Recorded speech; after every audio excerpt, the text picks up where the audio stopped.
আজ সকাল থেকে শুরু করে অনেকগুলোই গণেশ পুজোর উদ্বোধন করতে দেখা যায় বিরোধী দলনেতা শুভেন্দু অধিকারীকে। সেই মতো রাতেও দেখা যায় তাকে কলকাতার একটি পুজো উদ্বোধনে।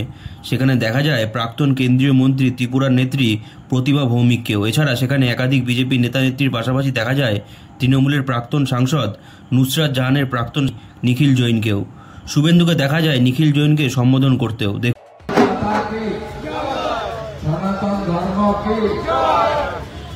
সমবেত ভক্তমন্ডলী, গণেশ চতুর্থী বা গণপতি উৎসব নাগপুর, পুনে, মহারাষ্ট্র, মুম্বাই, পশ্চিমবঙ্গে ভারতবর্ষের প্রাক্তন কেন্দ্রীয় মন্ত্রী এবং লড়াকু সনাতনীদের নেত্রী, রাষ্ট্রবাদী নেত্রী প্রতিভা ভৌমিক মহোদয়া, তিনি আজকে আমাদের সঙ্গে একসঙ্গে আমরা এই শুভ কাজে হাত মিলালাম।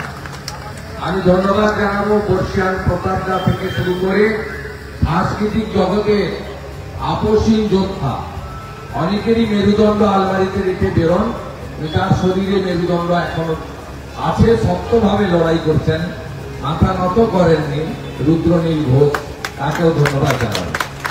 আমাদের ক্রীড়া বোর্ড আছে, টিভিতে লড়াই করেন, প্রত্যেকদিন দেখেছেন। আমাদের অনুপম ভট্টাচার্য রয়েছেন, রাষ্ট্রবাদী প্রচারক। রাকেশ ভাই রয়েছে, হিন্দুদের স্বার্থে অন্যায়ের বিরুদ্ধে আপসীন লড়াই তিনি করেন।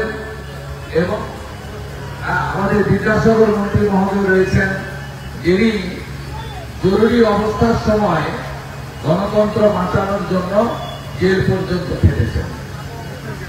নিখিল জৈনজি আছেন, আরো অনেকে আছেন, আমি উত্তম কর আছেন। প্রত্যেককে ধন্যবাদ জানিয়ে আমাদের এখানে বলার কিছু নেই।